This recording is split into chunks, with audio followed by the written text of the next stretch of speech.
Hello, everyone. Thanks for joining us today here in beautiful France. It's such a pleasure to be back in person. I think my last big event was in Osaka almost 2 years ago. So Antoine and I are here today to talk to you about enhancing Ethereum smart contracts with Moonbeam Precompiles. And we'll finish today by doing a demo of pooled staking in a smart contract. So first, for our roadmap, we wanted to give some speaker introductions, speak to you a little bit of a background about Moonbeam. We'll talk about our staking model, and then we'll go into detail on the Parachain consensus framework, and we'll finish off with the EVM-compatible staking demo, along with an Alice user story. And if you'd like to follow along, we have a bit.ly, so that's bit.ly/ethcc4, so you can follow along with the presentation. Hi, my name is Antoine Estienne. I'm a full-stack blockchain developer in the Moonbeam team. I've worked previously at Consensus and Hypernet Labs. And I studied here in Paris. I graduated from Mines Paris with a Master's of Science and Executive Engineering.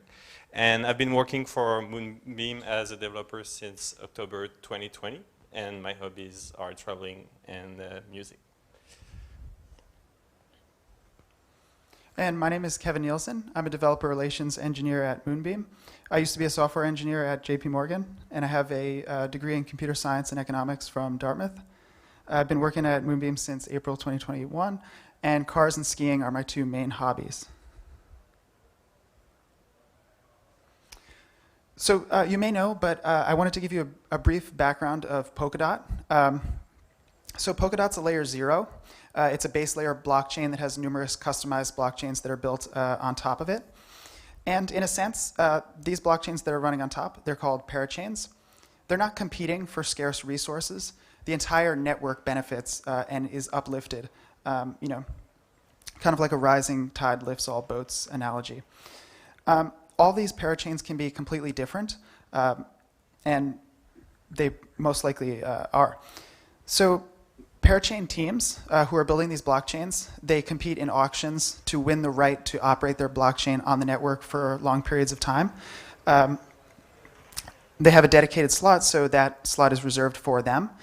If there's any network that doesn't need full-time access to the blockchain, they can reserve block by block finality in kind of a pay for each time they need it.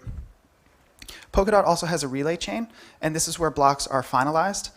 So blocks get submitted from each of the parachains, and they get finalized at a relay chain level. Kusama is the experimental network. It's more than a test network because there's actual value behind it. But many times teams that want to deploy to Polkadot will choose to deploy to Kusama first, validate their ideas in a real network environment. And there's two important components that I want to go over before we move on to Polkadot, and that's the shared security model, which I already mentioned, but second is a framework for cross-chain communication. So you can think of Moonbeam as your on-ramp to the Polkadot ecosystem. So if there's an asset that isn't available that's on a separate parachain, you can go through Moonbeam to access it, and that's enabled by the framework for cross-chain communication.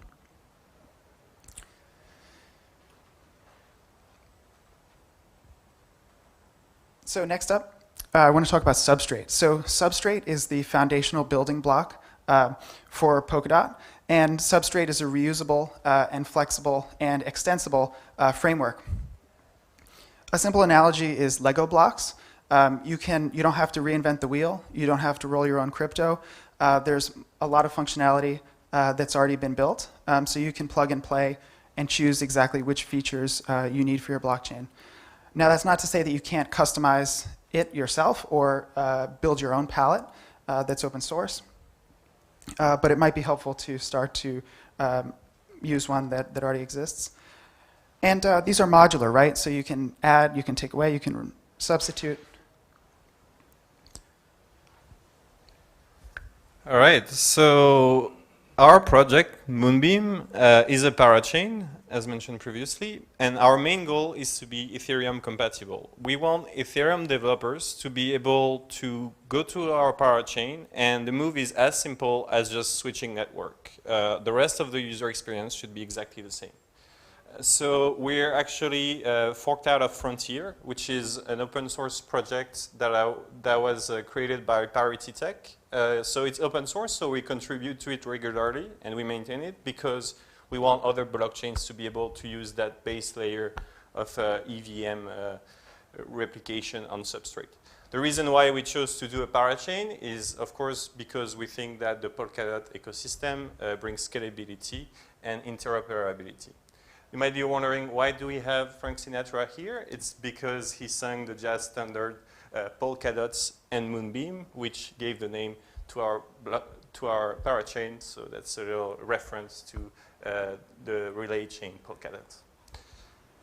Next slide. So here we see a diagram that shows the different layers that make our product, the Moonbeam Parachain.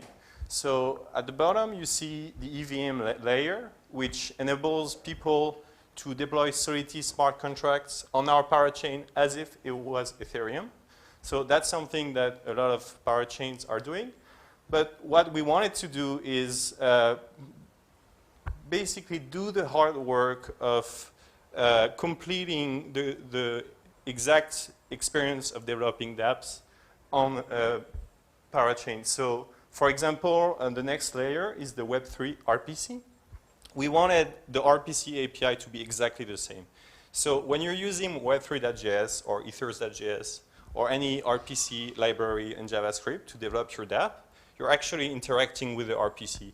And so you can just smoothly use those libraries with our parachain because the RPC interface is exactly the same. Here you see the unified accounts. What does it mean? Well, Kevin is going to explain that a little bit later, but basically we really worked so that you're only using Ethereum addresses and you're only using Ethereum type crypto libraries. And finally, the cherry on the cake, last but not least, are the DeFi integrations. Because I think what makes the Ethereum ecosystem so great is that when you come in as a developer, you have access to all these great tools for developing, for infrastructure, and we have a developer relations team that work really hard to integrate those tools with Moonbeam. They're already live and deployed, so I'm talking about the Graph, Chainlink, Chainbridge, SushiSwap, IDEX, and many more. So I think that's like really what makes it really smooth for Ethereum developers to migrate to Moonbeam. So this slide shows a generic implementation of an EVM on Substrate. So it looks very complicated, and that's because it is if you have a generic implementation of kind of plug and playing with the Substrate palettes. So if we plug in an EVM to Substrate, right, first we have an Ethereum style address. That allows you to control any contracts, transactions that are on the Ethereum side. You have a private key. But you also want to interact with functions that are in Substrate, right? And what we can do is what you can do is you can take your Ethereum address and you can map it to a Substrate style address, right? But the problem there is that you only have access to read-only methods, and you don't have access to do any interacting with Substrate, such as democracy or staking. And that's quite an important missing feature. So what you'd then do is you'd create a Substrate address. So you have a second private key, and so now you have to manage an Ethereum key, you have to manage a Substrate key, and it's all quite confusing in terms of which one you use. Instead, with Moonbeam, we have a unified account structure, and what that means is that you have an Ethereum address that controls both. And so you can access your transactions and your smart contracts on the EVM, but you can also participate in staking, governance, and everything on the Substrate side.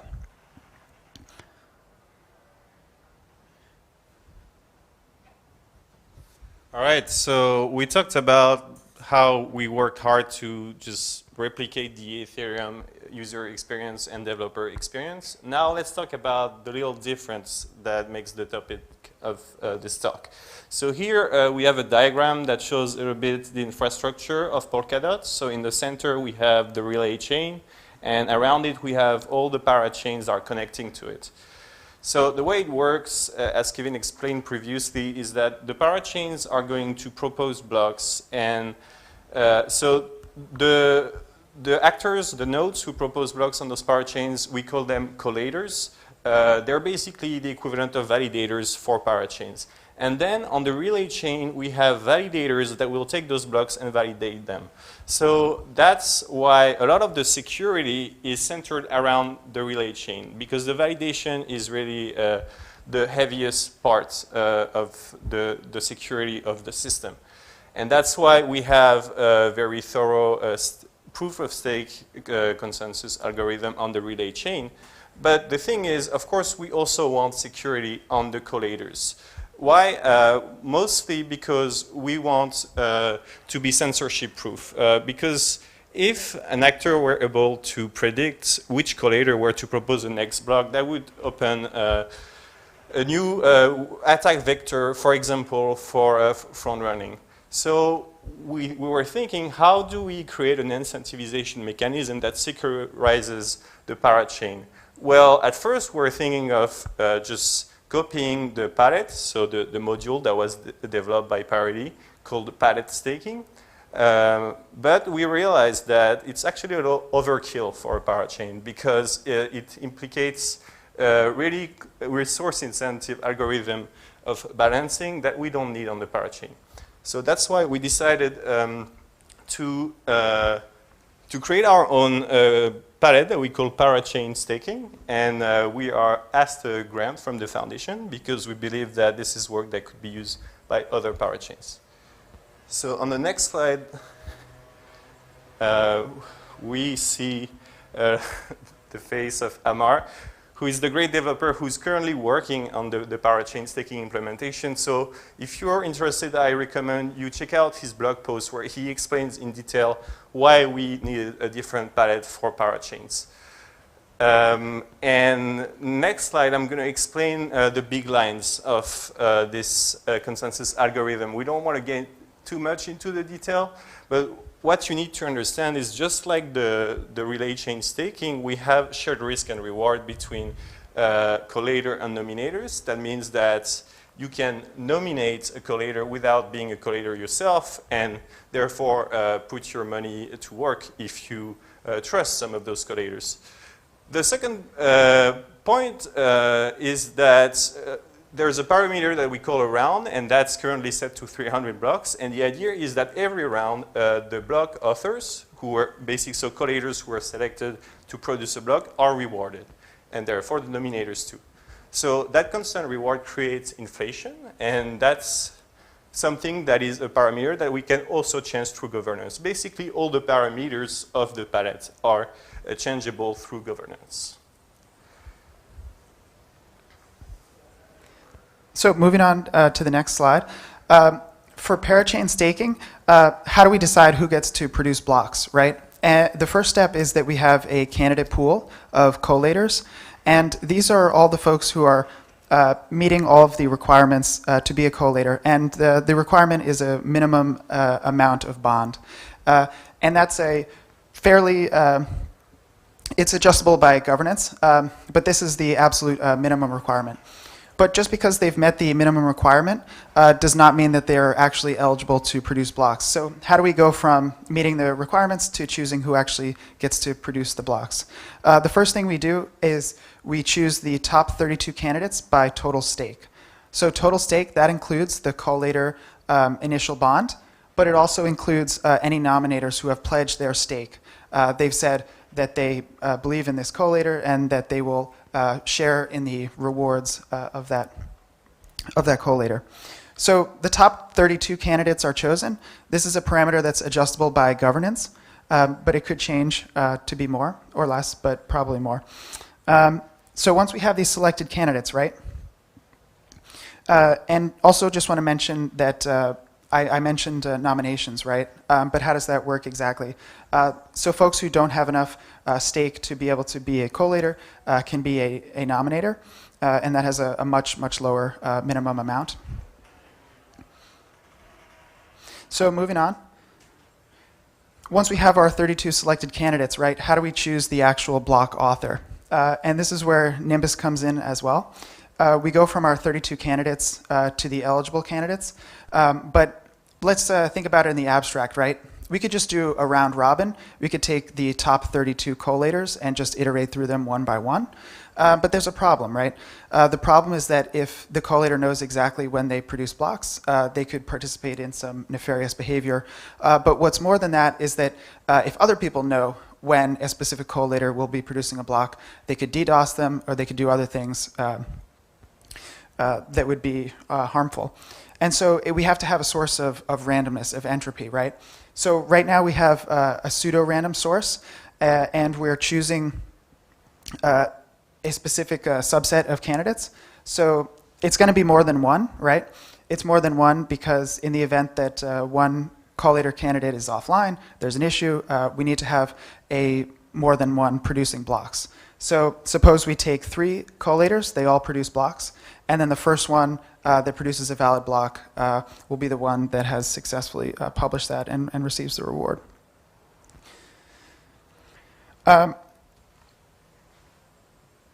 Okay.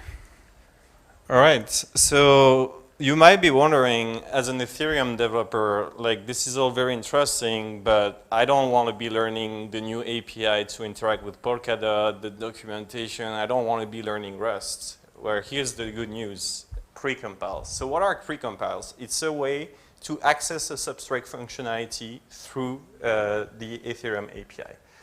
So we chose to expose our staking interface to the Ethereum API so that developers can just access it through a Solidity call. How does it work in the back? Well, actually, the way that the palette EVM was designed was already designed to handle these cases, where the code can recognize that certain types of call will execute some type of substrate Rust command. So in the next slide, we can see a little screenshot of the Rust code. Well, I know not everybody knows how to understand Rust, but basically what you're seeing is a switch or a match, depending on your favorite languages, that is going to associate a certain bytecode with a certain function. So on the top, you see the Ethereum precompiles that are already included in Ethereum. You might know them. The first one, EC Recover, I've used back in the days when I was coding a side channel. Here you see some other non-Moonbeam specific nor Ethereum specific precompiles. So as you can see, they have a very weird name, SHA-3, FIP. So you recognize it's a cryptography library. We're trying to provide all these cryptographic tools that will enable you to create a powerful smart contract. And in the bottom, you see the Moonbeam specific precompiles. Of course, we're planning to add more, but right now we have the Parachain Staking wrapper. It means that if you're calling this bytecode, you're going to activate a Parachain Staking function. All right, so here are some screenshots of the staking precompile interface, because what does it look like for an Ethereum developer? It looks like a contract interface. So whenever you're calling another contract inside your Solidity call, you need the interface of that contract. And so you can access that interface on our website. The URL is in the presentation. And all you have to do is copy and paste it into your code. And then you can just call this function inside your Solidity call. So as you see, it's pretty straightforward REST. You can ask to join as a candidate, leave the candidate group. You can nominate a candidate, unnominate a candidate, change how much you are staking on a candidate. And we think that's pretty powerful because basically, like, right now we have this huge ecosystem of DeFi, and what's missing is the staking, and staking offers a lot of opportunities for applications. So that's what we're going to see in our demo. So I'll introduce a little bit of background on the demo. So our user story, we have someone named Alice, and she is a DeFi enthusiast. She's skilled with smart contract design. She knows about MetaMask. She's familiar with Remix, all those types of tools, Truffle, Hardhat. She's familiar with proof-of-stake protocols and how they work. And she has experience with DAOs. She's familiar with, she's participated in hackathons, and she's also familiar with yield farming. So this is just some background on Alice. Alice discovers Moonbeam. She's familiar with Ethereum, and she loves it, but she's looking for a gateway to also be able to access the Polkadot ecosystem. The EVM's familiar to her, and it works with all of her favorite tools in Moonbeam. So Alice falls down the rabbit hole. And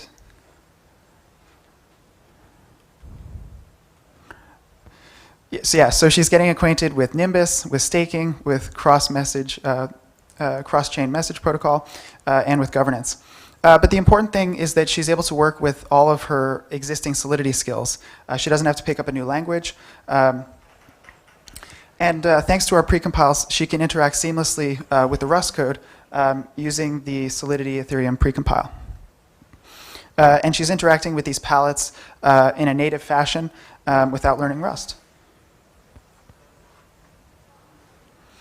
So Alice, she wants to share her expertise, right? She wants to bring more people into the ecosystem, people who aren't really familiar with cryptocurrency and who want to dip their toe in the water, right?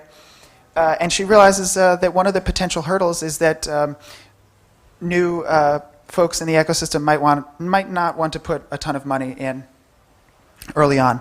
So she realizes that she wants to code her own pooled staking contract to let her friends get in on this without having to put up a lot of money. So we mentioned before that there is a minimum nomination amount. It's a small amount, so it's accessible to many people, but still we're trying to show that somebody might not want to put in very much money at all. And so this is why, and this is how Alice wants to get her friends involved. So there's a couple requirements though. She doesn't want to make a sacrifice in security. So we need to make sure that anybody who participates in this smart contract staking solution is entitled to the same security as a collator. That's very important. We mentioned the low cost to entry. And we also have no minimum contribution amount. So with this pooled contract, any amount is fine.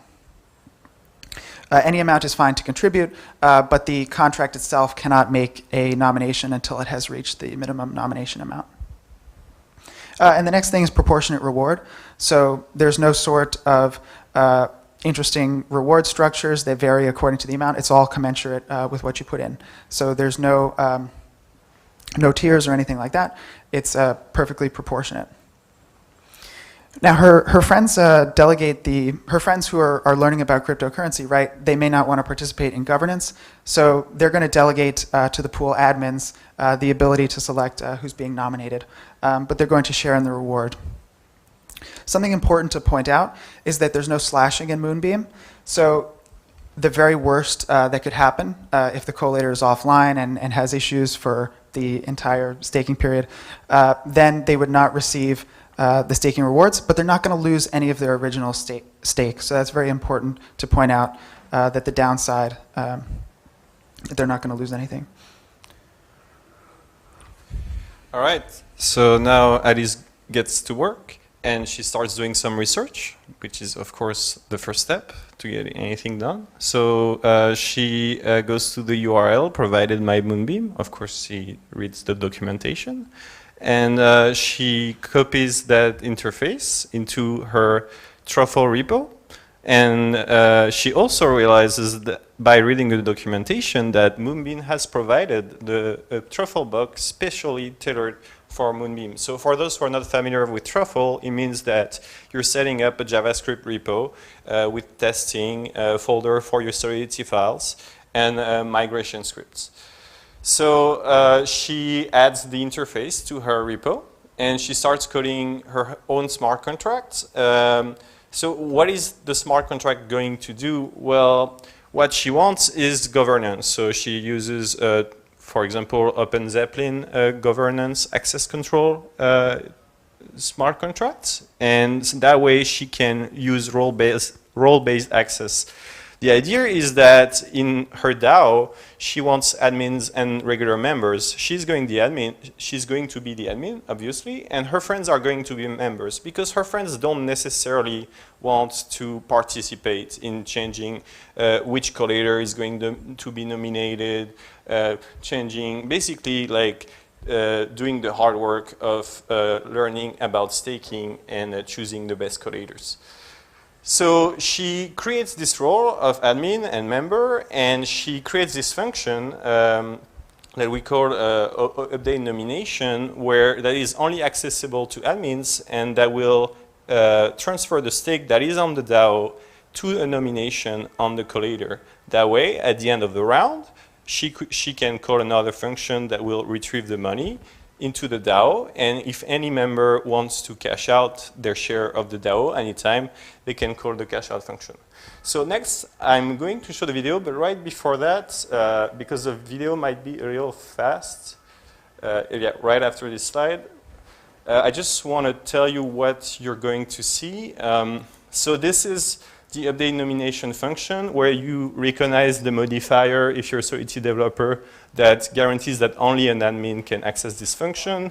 And here you see staking. What is staking? Staking is the instantiation of the staking interface with the right address.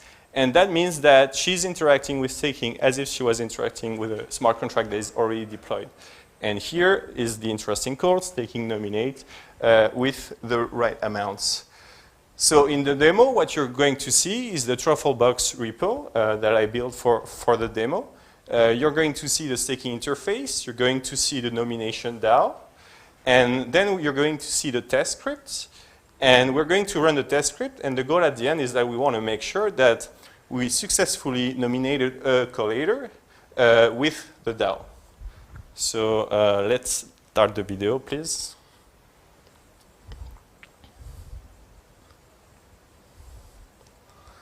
All right, so here's the repo. You see the nomination DAO contract with a lot of role-based functionalities, the cashing out functionality, the update nomination call. Next, so yeah, here at the top you can see how the parachain staking is imported. And now we see the staking interface, and finally the test. Yeah, it's a little fast. And so on the left, I'm starting a local Moonbeam instance. And on the right, I'm going to start the test and with truffle test. And as you can see, it's going to beautifully succeed. So this is like a pretty simple display of what you can do with nomination DAO, but you could imagine further testing where you could see what happens when different members join, how they can have different shares of the DAO, how they're rewarded every 300 rounds. So I encourage anybody who was interested by this demo to go to the repo and send me a PR, and I'll be glad to review it. All right, so back to slide 25, please. So what we've demoed is that Alice created this DAO that empowers her and her friends to pool together their resources to nominate a collator. And who do we have on the left? It's the very mean Queens of Hearts, who has a lot of money, and so far she's been ruling the proof of stake game. But now Alice has pooled enough money that she can compete with her and reestablish justice and decentralization, which of course is our goal. And that is the end of the demo. So you can be like Alice, and so how can you do that? We have some ideas for expansion, and that is a lottery. So in the event that folks who want to participate in the staking, they may not be swayed by, they have a low amount to contribute, and so they may not be swayed by correspondingly lower rewards. So instead, what we're thinking about is a lottery contract, right? A lottery where somebody can get outsized rewards. Secondly, would be sending an XCM directly from Solidity code that would be delivered to a neighboring parachain. And so the options are, unlimited here. And we encourage you to submit your PRs to this repo. And yeah, so the conclusion is that we hope that we're able to show how we're basically bringing the best of both worlds. We have the very modern infrastructure of Polkadot with working proof of stake, with interoperability, with scalability, and we have the rich ecosystem and user experience of Ethereum. So yeah, I think that the pool staking really demonstrates on one side the applicability of Ethereum and the strong backend infrastructure of Substrate. And finally, I think we're going to end with a little shout out to our two colleagues, Joshi and Amar, who couldn't be there, but our talk was very inspired from a talk that they gave at Illuminate 21, and I recommend checking it out if you like this talk.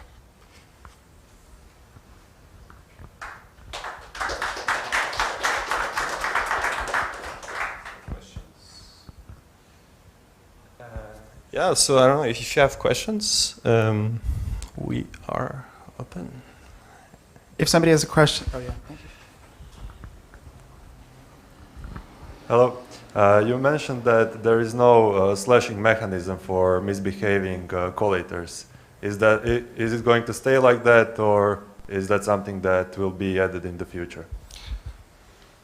So first of all, we do want to say that slashing is not super necessary for the level of security that we want for our parachain, but also yes, it could be an option that in the future we do add slashing. Do you have anything to add? Yeah? Perfect. I think that's it. Okay. Any other question?